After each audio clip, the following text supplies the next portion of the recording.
What up, everyone? Happy Tuesday. Thank you guys once again for tuning back in, and let's get right into it.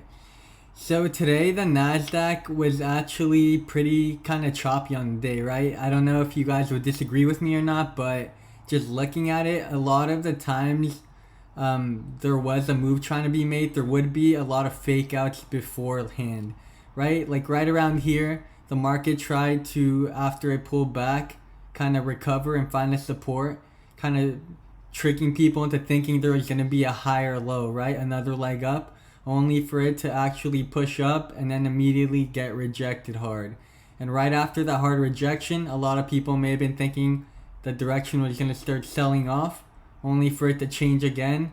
And right, basically just it was very tricky is the main point of what I'm trying to say. And today, if you guys noticed, I was able to hit my goal, and it just makes me very happy because I think any other day where I was trading kind of how I was before, where I was sending a lot of trades, a day like today would have destroyed me, right? Because I would have kept fully sending my play, let's say at a break above the EMA, only for it to barely push up and then wreck me. And then I would have stopped out, only for the play to actually go in my favor, right? I don't like to take part in any of that chop, and that's why my brother and I decided to start trading differently and taking a lot fewer trades, right? And only getting in where there are places we think there's a good risk reward ratio and we're willing to take that risk, right? There's no point in continuously trying to send the trade towards the middle here if you're going to keep getting faked out and just keep piling up those losses, right? That's how I typically tend to have those big red days.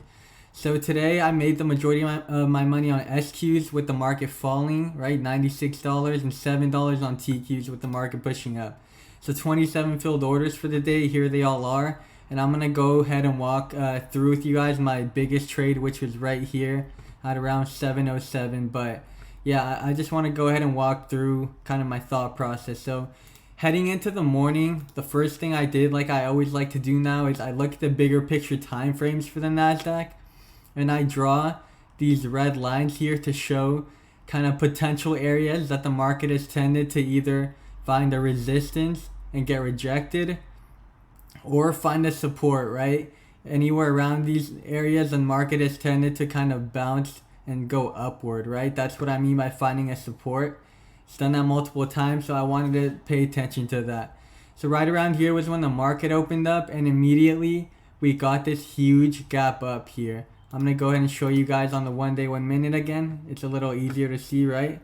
So when the market opened up, we did get this nice gap up, and I unfortunately missed this play. It just shot up pretty aggressively, and by the time I was looking to want to get in, it was already towards the middle, and I was just being real with myself, right? That I didn't want to get in a trade where it didn't seem that worth it in my eyes, right? It already pushed up a good amount. So what I did was I wanted to wait for the market to push up and approach a previous resistance level, right? Where I kind of called out earlier and I drew my line I just showed you guys. And after I waited for the market to push up to these levels, I bought in initially with a quarter. And that's why I never ended up getting stopped out, because the trade actually, although it came up this amount, I was only in with a quarter, so I was only down like maybe $10 at most. And I was fine with letting it run a little more if it wanted to before I cut it. But I saw that it ultimately did find a rejection right around here, and it started to fall, right? And I ended up actually averaging into my play again right around here. So when I saw the market fall aggressively, I eventually entered the green, right? Because the market fell below the place I ended up buying in originally, right? So I was in the red, ended up falling. I'm broken even. I enter the green as it falls, but not much, because I was only in with a quarter, right? And then once the market had this little pop up here, I decided to fully send the other 3/4 of my position, because it was just worth it to me in my eyes. I was willing for this to kind of push up around here to the top VWAP before I cut the trade, right? Indicating signs it really wanted to keep going.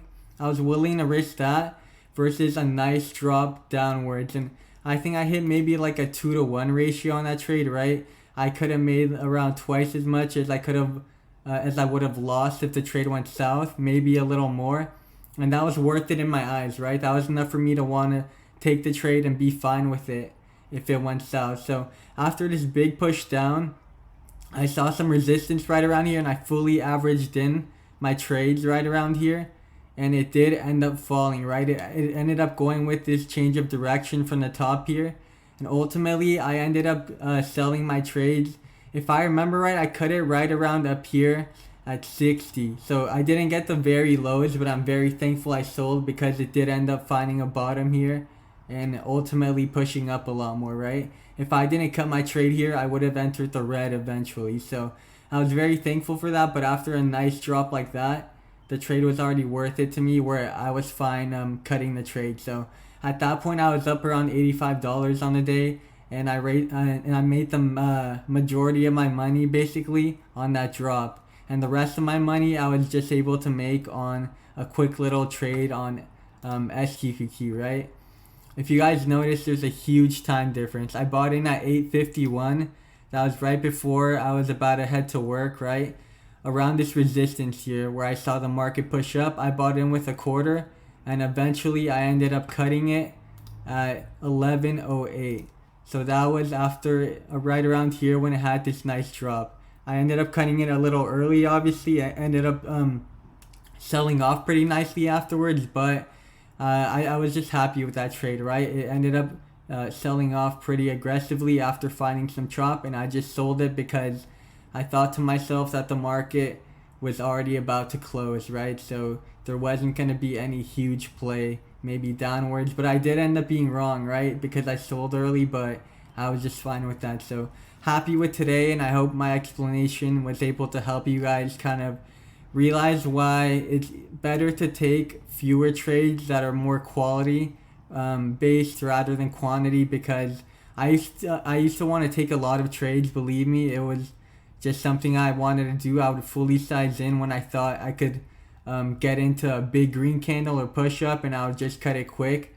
But all those small losses ended up adding up, and it just wasn't the best for me, especially on choppy days. I just found my mind was very just exhausted dealing with all these fake outs, right? And the way I trade now, I really don't have to pay that much attention. I just let the market kind of play out, and I don't really have to worry as much if I manage my risk well, right? So yeah, thank you guys so much once again for watching, and I'll see you guys all tomorrow. Take care.